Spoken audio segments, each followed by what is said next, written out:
Hi everyone, in this lesson we're going to be looking at understanding the discriminant, and I have some vocabulary to start. Complex numbers. Well, what is a complex number? A complex number is a combination of a real number and an imaginary number. And this includes every real number because for real numbers, the imaginary part is just equal to 0. So all numbers are complex numbers, and we've primarily been looking at the real number system. And recently we begin to include the imaginary number system. So imaginary numbers are numbers like -4i, or 2i root 2, or 3 plus 2i. So just a reminder about what do we mean by a complex number. And we have the quadratic formula, which by now you should have memorized. That's -b plus or minus root b squared minus 4ac over 2a. And the quadratic formula will give you complex solutions, which means real or imaginary, that you cannot find by graphing or factoring. Now, the discriminant of the quadratic equation is the part that is under the radical, the b squared minus 4ac. And that's really what the focus of our lesson is today, understanding the discriminant.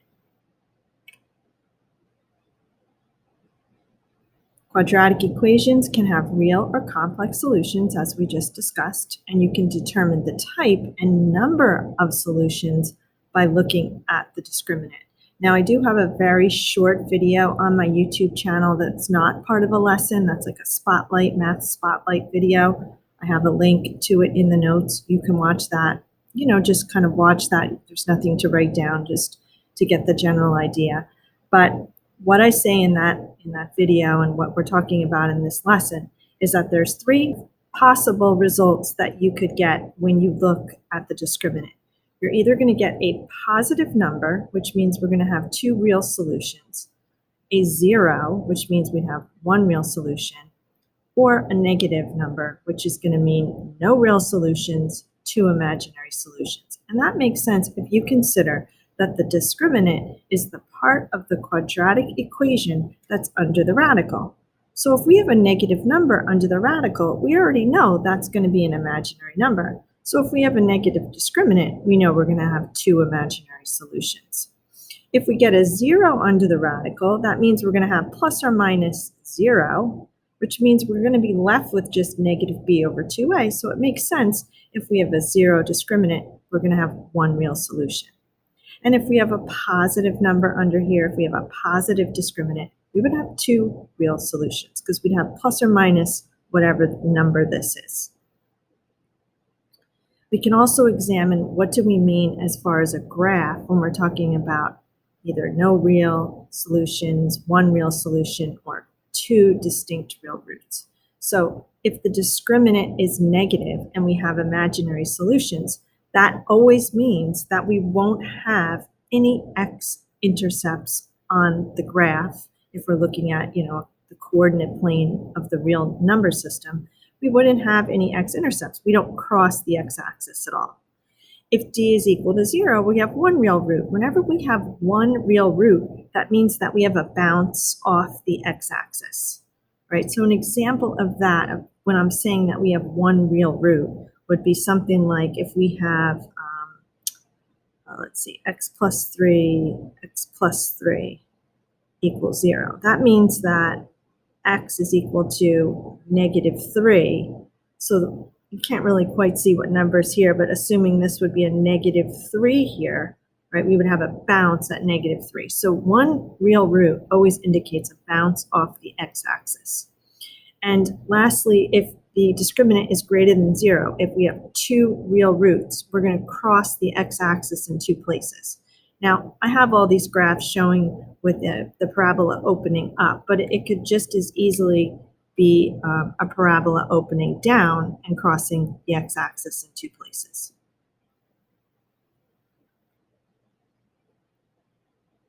So it says, find the discriminant of each quadratic equation, then state the number and type of solutions. All right, so first thing we're going to do is write the discriminant, right? That's just going to be b squared minus 4ac.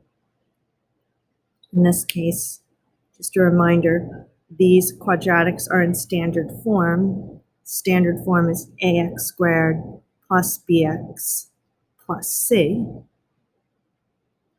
So the coefficient in front of the quadratic term in front of b squared is going to be a. The coefficient of the linear term is giving us b, and the constant term is giving us c. So in this case, we have 8 squared minus 4 times 4 times 4, and that's going to give us 0.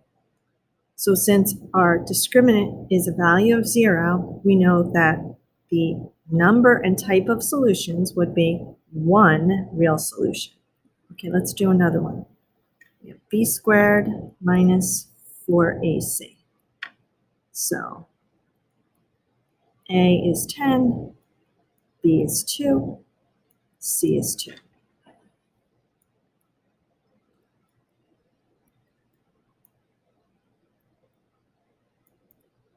That's going to give us a value of negative 76. Since we have a negative discriminant, since d is less than 0, we know that we're going to have two imaginary solutions. D was equal to 0. Here we have d is less than 0. The only other possibility would be d is greater than 0. So let's look at number 3 together. A is 10, b is negative 7, c is 1. The discriminant is b squared minus 4ac. So in this case, it's going to be negative 7 squared minus 4 times 10 times 1. When we solve that, we get a value of 9. All right, that means that d is greater than 0, so we know that we have two real solutions. For the rest of these on this page, I would suggest you pause the video, and then when you're ready, come back and check your answers. All right, for number 4, okay, this time the coefficient in front of b is 1, so we have 1 squared minus 4 times 5 times 8. That gives us a value of negative 159, so that's two imaginary solutions.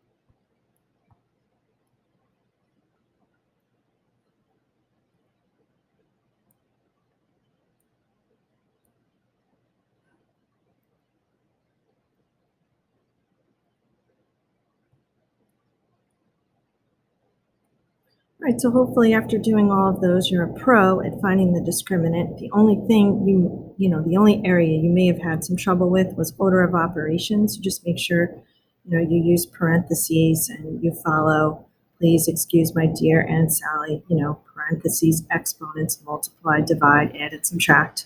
And just, if you follow those, you'll get the right answer for the discriminant, and you'll know the number and type of solutions. Right, so how is that going to help us? The next 4 problems are really demonstration of how finding the discriminant does help us solve for x. So for each of the problems below, we're going to find the discriminant, determine how many and what kind of solutions are expected, and then we're going to actually go ahead and find the solutions. All right, so again, we want to find the discriminant. Okay, we get a discriminant equal to 0, so we know we have one real solution. So we're going to use the quadratic formula. We know that the solution is going to be real. It's not going to be imaginary. When we use the quadratic formula, we will not have a negative under the radical. We're going to have a 0 under the radical. So the quadratic formula is going to be, and I'll write it for this problem, negative b plus or minus the square root of the discriminant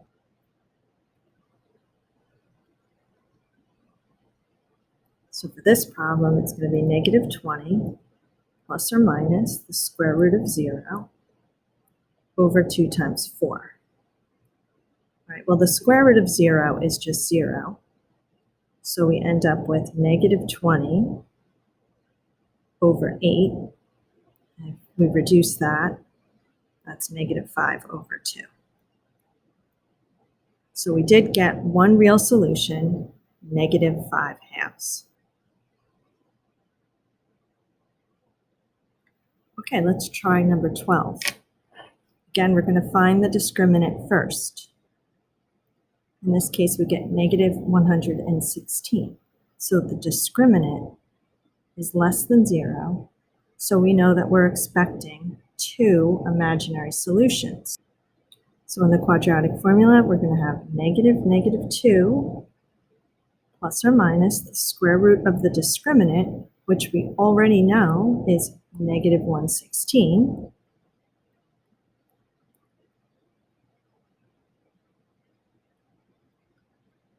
over 2 times a, which in this case is 6. And that gives us an answer with 2 imaginary solutions. Now, you can't just leave a problem with a negative under the radical. Whenever you have a negative under the radical, you have to just write that as I. So we're going to write I root 116 over 12. Right. The next two you should try on your own and come back to the video when you're ready. The first thing that I'm going to do is just rewrite this in standard form. If I don't do that, I'm guaranteed to make a mistake. Now, it may not be something that happens to you, but I'm just very visual, and I think most students are. And, your brain gets very busy working ahead in the problem, and sometimes if you don't rewrite it and take that extra step, you could make a mistake. So b squared minus 4ac. It gives me a value of 36, which the discriminant is greater than 0, so I'm expecting 2 real solutions.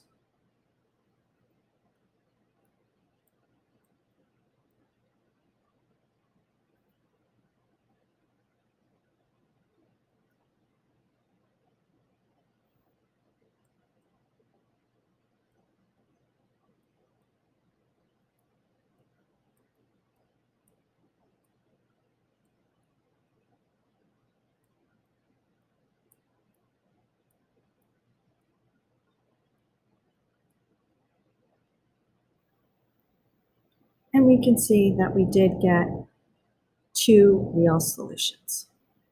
All right, last one, moving on to number 14. Again, I'm going to rewrite it. This eliminates the chances of making a mistake. Just take that one little step at the beginning. It will save you a lot of headaches. We get a value of 5 for the discriminant. That means our discriminant is greater than 0, so we're expecting 2 real solutions. Using the quadratic formula, I get negative 1 plus or minus root 5